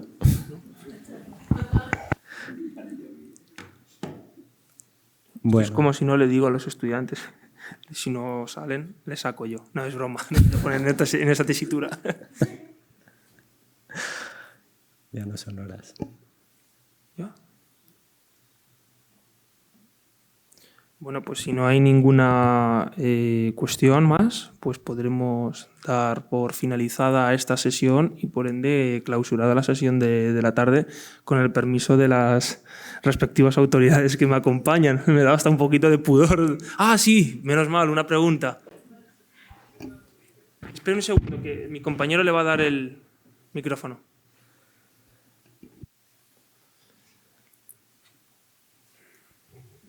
Buenas tardes a todos. Muchas gracias por sus ponencias y por la oportunidad que nos dan. A mí se me ha ocurrido preguntarles, porque he escuchado al profesor Héctor que nos ha hablado del concepto de diversidad funcional. Y entonces se me plantea la cuestión de, conectándolo con la modificación del artículo 49, si no es mucho más englobador, la denominación más englobadora de diversidad funcional, y se acabaría con el problema, bueno, el problema entre comillas, que muchas veces nos ha presentado la profesora Juani, permíteme, de la universalización de la discapacidad, del pensamiento de que todos, en un momento dado de nuestra trayectoria vital, podemos tener una discapacidad. Si partimos del hecho, sobre todo en el mundo educativo, que yo provengo de ahí, de pensar que todos somos individualmente diferentes y que todos tenemos unas capacidades y, enlazado con esto, unas discapacidades diferentes, me gustaría que plantear esa reflexión, si no es mucho más ajustado ese término y de tratarlo de forma normativa. Muchas gracias por la pregunta. Ahora se ha apagado. Muchas gracias por la pregunta, muy interesante, y claro, yo estoy totalmente de acuerdo con usted. Es decir, yo prefiero utilizar el término persona con diversidad funcional porque me parece mucho más inclusivo y la razón es bastante clara. Es decir, las personas podemos hacer las mismas actividades de la vida diaria, aunque sea de manera o de formas distintas. Mientras que el término persona con discapacidad tiene, desde mi punto de vista, una connotación negativa o peyorativa. Discapacidad, falta capacidad. De hecho, en fin, yo tuve un desafortunado incidente en un congreso que participé, porque yo utilizaba la expresión persona con diversidad funcional y lastimosamente, lamentablemente, fui censurado en el acto, en tiempo real, por un representante de una de estas organizaciones de la discapacidad. O sea, fue una cosa realmente penosa, porque, digamos, se quejaba de que yo no podía utilizar el término persona con diversidad funcional porque desde Naciones Unidas se había impuesto el término de persona con diversidad. O sea, una cosa realmente tremenda la que tuve yo que padecer en público, en fin, a manos de este sujeto, que era un representante, un cargo directivo de una asociación importante de la discapacidad, ¿no? No puedo estar más de acuerdo con usted. De hecho, ese término, personas con diversidad funcional, es un término que proviene, digamos, en sus orígenes del movimiento de vida independiente, que tiene sus raíces en Estados Unidos y que aquí desde 2005 ha estado defendiéndose por algunos profesores y, digamos, personas de las organizaciones de la discapacidad. Lo que pasa es que lastimosamente no ha tenido fortuna, no ha cuajado. Pero sin duda que yo lo comparto. Lo que pasa que, en fin, después de ese desagradable incidente que tuve, pues, en fin, me he quedado simplemente con mencionarlo una sola vez hoy, ¿no? Porque yo lo hubiera mencionado con más frecuencia, solo lo he colocado al final, digo, porque la cosa está tremenda con lo de las denominaciones, ¿no? Y desde luego a mí me parece un término mucho más inclusivo y mucho más respetuoso con la dignidad humana. Estoy totalmente de acuerdo con usted.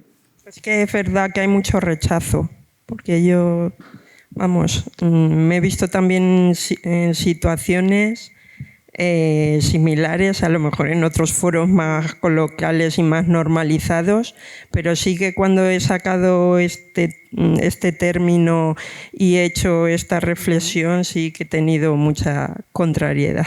Sí, hay una intolerancia que, en fin, me parece bastante, en fin, terrible, ¿no? En el propio mundo de las organizaciones de la discapacidad, ¿no? Hay como que no se puede utilizar otro término alternativo, ¿no? Como que quieren tener la hegemonía del concepto.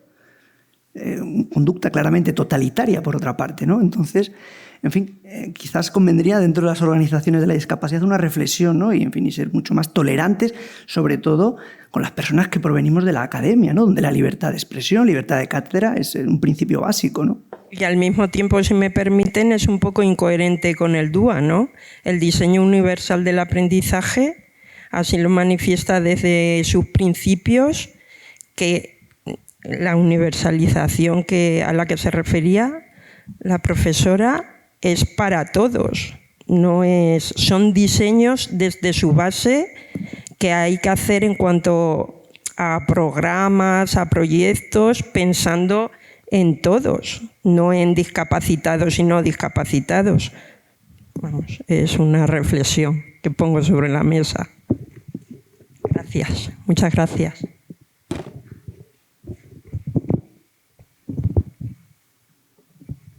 Gracias. Bueno, yo quería hacer un apunte al comentario, siempre desde el respeto, que creo que tanto en el ámbito académico como en el asociativo y también en el ciudadano hay que tener en los conceptos y en la dificultad de la denominación y del lenguaje. Yo soy socióloga, entonces es como que no sé perfectamente que el lenguaje no cambia una realidad, pero sí cambia la forma en la que vemos esa realidad. Y soy presidenta de un comité de investigación de discapacidad en la Federación Española de Sociología. Hemos estado la semana pasada en un congreso donde he moderado 6 mesas de discapacidad, que también venían otras disciplinas, y la misma pregunta que ha hecho usted la hizo allí una persona, igualita. O sea, yo te he mirado 2 veces, digo, ¿será ella? Porque sigue habiendo esa confrontación en el lenguaje, ¿no? Entonces preguntó lo mismo, ¿es más inclusivo diversidad funcional? Entonces se abrió debate y yo lo transmito, ¿vale? Para que sepáis también en otros ámbitos cómo está el tema del lenguaje de personas con discapacidad frente a diversidad funcional o discapacidades diversas, etc. Hemos superado el tema de, lo voy a decir, ¿vale? Queda un poco feo, pero lo digo, ¿no? Minusválido, subnormal, tonto, etcétera, que en algunos contextos también lo escuchamos desagradablemente, y ya estamos en esos 3 términos, ¿no? Que sí, diversidad funcional, persona con discapacidad y discapacidades diversas. Entonces, las propias personas de discapacidad que teníamos participantes del mundo académico, además, dicen que ya es un tema que cansa, ¿no? Y yo creo que desde el respeto sí que nos puede cansar, pero yo, si os sirve de algo, yo no creo que sea totalmente inclusivo el concepto de diversidad funcional porque excluiría a la discapacidad intelectual. Evidentemente, cualquiera de nosotros podemos tener una diversidad funcional y yo lo explico como me lo explicaron a mí, porque yo esa duda me la sigo haciendo a día de hoy. De hecho, recientemente tengo una investigación sobre qué términos y qué entidades y qué conceptos trabajan dentro del concepto de diversidad funcional y discapacidad en una red social como Twitter, porque a mí me inquieta como coordinadora de un grupo donde hay un conflicto en el lenguaje porque se pelean entre ellos. O sea, la moderación es respeto y que cada uno se autodenomine como quiera, pero a mí me lo explicaron, es verdad que desde un movimiento asociativo concreto, y me dijeron, Natalia, piensa en una cosa, la Convención, ahora la Constitución, un montón de reglamentación o normativa habla de personas con discapacidad. Ese es el término correcto. Y a mí me convenció porque me dijo, imagínate que hay una persona que se denomina diversidad funcional, va a pedir cualquier papel, cualquier documento, vamos a decir también ayuda y subvención. Si ella se denomina, se identifica como persona con diversidad funcional, no va a entrar en ese grupo. O sea, las personas con discapacidad son personas con discapacidad. Podríamos entrar también, yo siempre desde el respeto, de verdad, o sea, quien me conoce sabe que soy súper respetuosa con cada uno que se denomine o autodenomine lo que quiera, pero efectivamente yo escucho a la persona con discapacidad y allí decían, ¿no? Había una chica con discapacidad visual y se enfadaba un poco porque decía, llamarnos como queremos que nos llamen, no como diga, como decía el profesor Héctor, ¿no? Que parece como que es muy autoritario. Yo no creo que sea autoritario, es normativo. Persona con discapacidad parece ser que es lo correcto y sí que se nos demandaba el otro día en el Congreso que los académicos nos pongamos de acuerdo porque estamos haciendo un jaleo con el tema de diversidad funcional y tal. Yo lo transmito porque me ha sorprendido que es la misma cuestión en otro espacio diferente, con otros colectivos distintos y lo que a mí me transmitieron para entenderlo era en el término legal de que una persona si se define o se identifica como diversidad funcional no va a acceder a los derechos que tiene una persona con discapacidad y, por otro lado, que excluye a la discapacidad intelectual. No sé si estoy equivocado o no, pero bueno, a mí me convenció y simplemente por traerlo, ¿no? al debate. ¿Puedo brevemente? ¿No? ¿Sí? Bueno, yo es que los temas del lenguaje me apasionan, entonces no me puedo resistir. Esta mañana yo creo que lo dejaba caer un poco Luis Cayo Pérez Bueno cuando empezaba su intervención y él decía que al final casi cualquier palabra, muchas veces, que es un poco lo que yo intentaba transmitir ahora, según cómo se utilice, porque el lenguaje no refleja directamente la realidad de las cosas. El lenguaje es una cosa que nosotros nos ponemos de acuerdo en que signifique algo. O sea, es una convención, es un acuerdo, ¿no? Entonces, podemos hablar de diversidad funcional, podemos hablar de discapacidad, podemos hablar de otros términos distintos. Yo creo que ninguno de ellos en sí mismo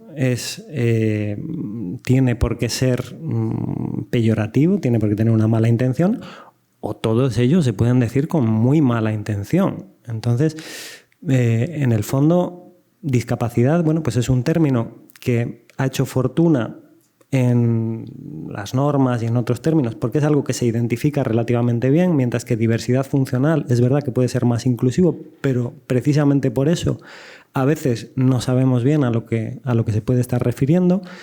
No me encanta la palabra discapacidad, la verdad. Yo creo que podríamos haber encontrado alguna posiblemente que sonara mejor y que fuera un poco menos... Sí, parece que ese término de discapacitar, ¿no? Decir que alguien tiene discapacidad, pero no pienso que sea en sí misma una palabra que minusvalore o que menosprecie. Yo creo que en el fondo lo que importa es cómo se utiliza esa palabra, con qué actitud se dice, qué se quiere decir con ella, qué actitud tenemos hacia los demás, hacia cualquiera, ¿llamamos inmigrante al extranjero rico o cómo le llamamos? No le llamamos inmigrante tampoco, ¿no? Le solemos llamar extranjero, visitante, afincado en España. Llamamos inmigrante al extranjero pobre, que viene a trabajar como puede y tal, que saca horas para trabajar, tal, a veces de manera irregular, contra viento y marea. Bueno, pues el lenguaje se puede utilizar de muchas maneras. ¿Y qué significa inmigrante? Inmigrante es alguien que ha venido de lejos. Lo mismo, a lo mejor extranjero es todavía peor, porque es alguien que es de fuera. Extranjero es uno que es de fuera. Inmigrante es el que ha venido. Y extranjero es el de fuera. Y sin embargo, la palabra inmigrante la vemos como algo más de peor condición. Entonces, lo que quiero decir es que el lenguaje se puede utilizar de muchas maneras distintas. Yo no me parece que sea deseable tampoco imponer una palabra determinada, ni siquiera en el pensamiento académico. Quizá en las normas jurídicas sí, porque eso da seguridad jurídica, hace que todos sepamos de qué se refiere una norma, pero que se pueda hablar de diversidad funcional o de discapacidad, eso es un poco la libertad, ¿no?, que reivindicaba Héctor, en el sentido de decir, yo ahora quiero hablar de esto porque me quiero referir a este aspecto. Diversidad funcional, quiero hacerlo más inclusivo, o ahora quiero ser más claro, quiero decir discapacidad, o ahora quiero hablar en términos históricos y quiero decir, en el pasado se hablaba de subnormales. No estoy insultando a nadie, estoy diciendo cómo era la norma y cómo era la práctica administrativa. Me tendrían que criticar, me tendrían que atacar o me tendrían que censurar por decir que en el pasado había unas normas que hablaban de personas subnormales. No, eso se ha abandonado efectivamente porque suena un poco violento, pero... Bueno, yo lo de la censura me parece muy fuerte, claro, pero a mí, por ejemplo, sí que me ha ocurrido el caso a la inversa de pedirme que censurara, ¿vale? O sea, a mí sí me han dicho, claro, porque hay gente que dice persona discapacitada, y a mí me llegaron a decir, igual en un grupo de trabajo amplio, no vas a permitir que alguien de este grupo diga discapacitado. Digo, sí lo voy a permitir, o sea, yo como tal no te voy a vetar por decir diversidad funcional, pero sí que es cierto... por lo menos yo lo entiendo así, ¿no? También es que cuando hablabas de inmigrante extranjero, es que también tiene una connotación distinta. El inmigrante es por unas características, el extranjero en otro, aunque luego malamente y de forma comúnmente utilicemos esos términos, como tú bien dices, al final son construcciones sociales y hasta ahí de acuerdo. Entonces, pero sí que es verdad que las personas con discapacidad de una evolución histórica, donde además se les ha invisibilizado. Mañana además voy a traer un poquito de esto, no me da tiempo en los minutos que nos habéis dado, pero sí un poco para hacer esas reflexiones que estáis diciendo y que estamos todos aquí por el mismo objetivo, claro, ¿no? Y eso nos une, pero luego es cierto que esa confusión de términos, creo que esa diversidad funcional excluye a determinado grupo de discapacidad, por lo tanto es cierto lo que dices de utilizarlo en determinados contextos, pero no generalizable. Diversidad funcional viene de un movimiento, efectivamente, de la vida independiente, pero no todos están en ese movimiento. Y tengo contactos donde ellos dicen que están de acuerdo con el término persona y tienen ellos discapacidad, incluso 3 discapacidades distintas en una sola persona, y ellos te dicen, yo estoy de acuerdo con el término discapacidad, persona con discapacidad, pero me uno al de mis compañeros de vida independiente y voy a luchar por diversidad funcional, aun sabiendo que es correcto el de discapacidad. Entonces, no se trata de si yo te tengo que dar permiso para hablar, estaría bueno, partiendo del respeto, pero sí un poco unificar y entender que el término correcto normativamente, donde todos podemos entendernos, es el de, creo, y yo lo confío así, el de persona con discapacidad. Obviamente, dependiendo de quién, también parece una tontería, pero no lo es. Dependiendo de qué ámbito de comunidad autónoma, ¿vale? O sea, TEPA, Mediterráneo, Cataluña y demás, hay una tendencia a hablar más de diversidad funcional, que no ocurre así, por ejemplo, en Andalucía. La reivindicación de derechos y demás está más enfocada al de persona con discapacidad que diversidad funcional. O sea, que todo eso también es analizable, pero yo insisto, siempre desde el respeto y obviamente no... Pero bueno, supongo que hasta te hicieron un favor, ¿no? Lo pasó mal. Bueno, a mí me gustaría un poco, bueno, muy interesante todo, todas estas reflexiones. Parece que a fecha de hoy, pero nada nos dice que dentro de unos años estemos diciendo que en el año 2024 pues, se utilizaba ese concepto que era comúnmente admitido. También es verdad que la Convención, estamos hablando de un documento internacional donde muchos estados han firmado, donde estamos hablando de muchas lenguas, donde no todo se dice de la misma manera por las lenguas y posiblemente se haya llegado a esa convicción porque en diferentes lenguas sea lo que menos confusión produce.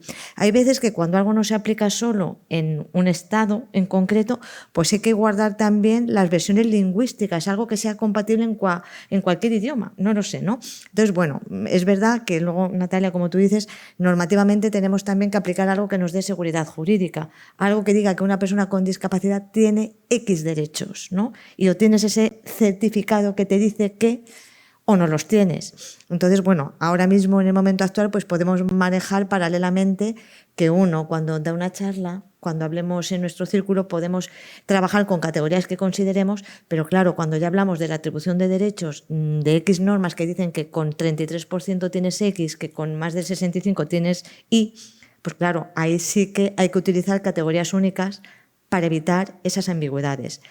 Pero bueno, yo decía que a veces también cuando estamos con diferentes versiones de diferentes lenguas, a veces resulta mucho más difícil llegar a algo que satisfaga a todos los países, ¿no? Entonces, mira, fíjate que muchas veces por querer hacer el bien metemos la pata. O sea, con la buena actitud, que a veces no la tenemos, pero cuando sí la tenemos.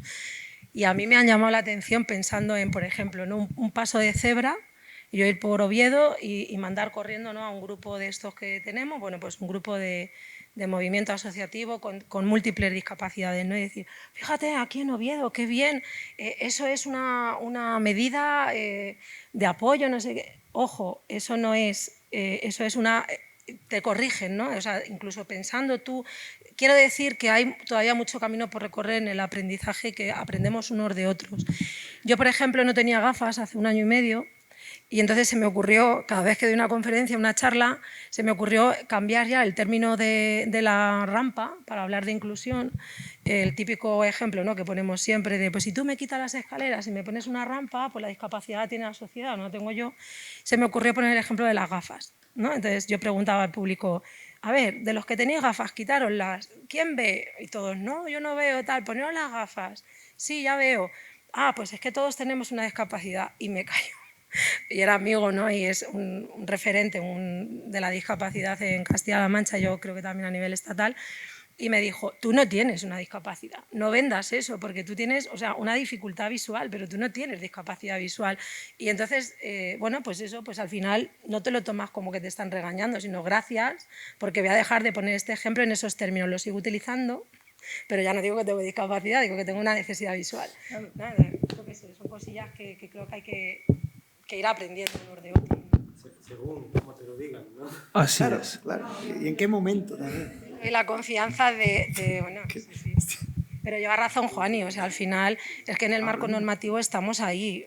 Luego todos queremos los mismos derechos, pero no todos tenemos las mismas necesidades ni las mismas características, ¿no? Pero bueno. Pues yo voy a hacer un breve apunte, porque además de que creo que algunos han cometido, desde mi punto de vista, algunos ligeros errores. El primero de ellos es, por ejemplo, cuando comentaba la compañera Natalia de no decir ese ejemplo que ya comentaba de la discapacidad de las gafas. Yo lo utilizo en mis clases con los compañeros de discapacidad intelectual, algo que no me gusta categorizarles porque todo el mundo somos personas. A mí me ha pasado algo similar que el compañero Héctor, que le dieron cera en un congreso. Además fue en el Congreso de los Diputados hablando sobre educación, pero en verdad me da igual. Yo si tengo una opinión la voy a seguir expresando, porque si lo pienso es porque lo siento, y si lo siento es porque lo creo.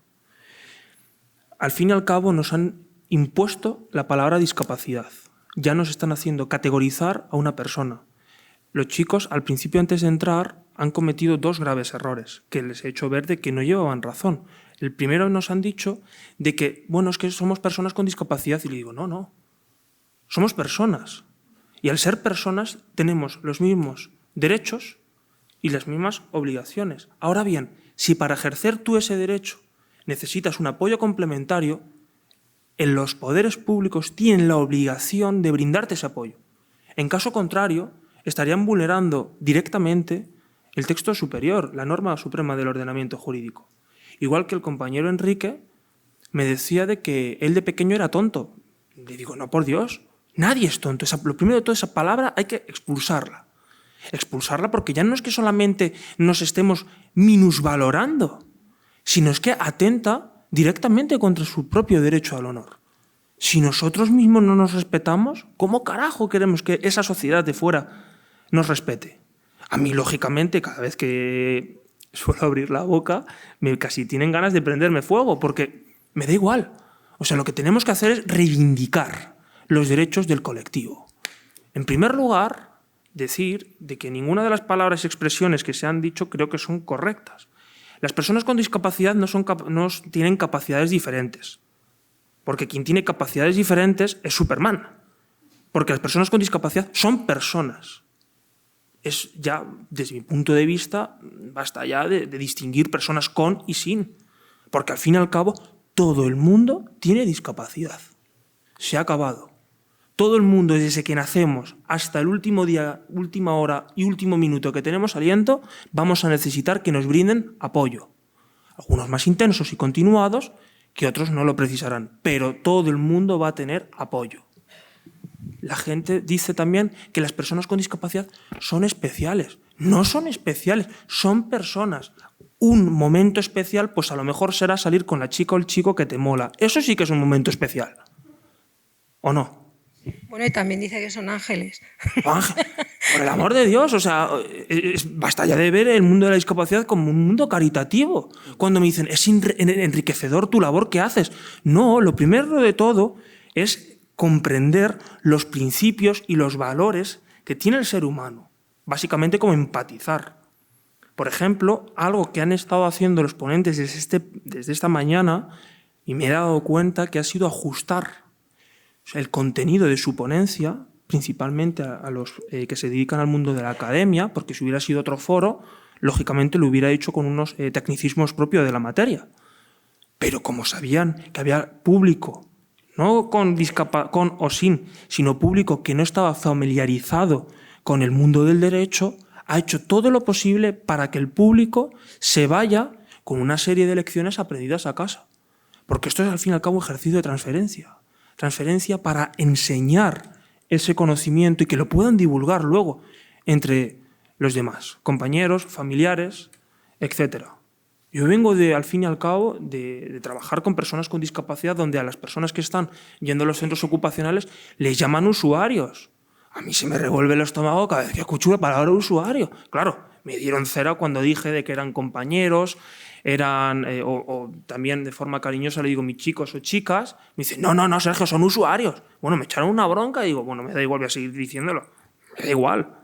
Porque creo que no es algo que estemos atentando directamente contra ninguno de sus derechos, pero creo que usuarios como alguien que está insertado ahí en ese centro o que está ingresado, que es algo peor. Ingresado está uno en urgencias, pero en un centro ocupacional, por el amor de Dios.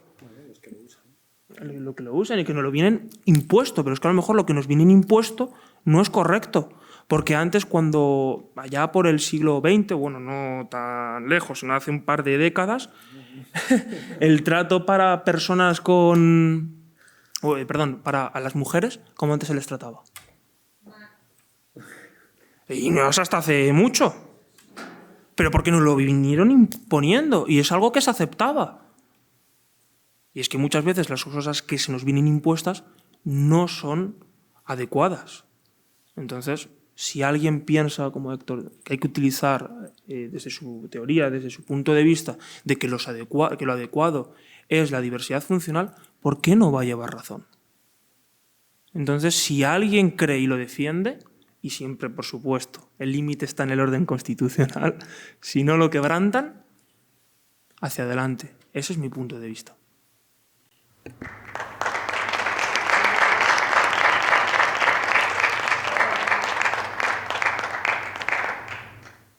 Bueno, pues la autoridad competente me ha dejado el momento para clausurar el acto y sin más preámbulo y dándoles las gracias a todos ustedes y también a los que nos siguen en directo por la asistencia y mañana nos vemos. Muchísimas gracias. Mañana a las 9:30. Mañana a las 9:30. Vale. Muchas gracias.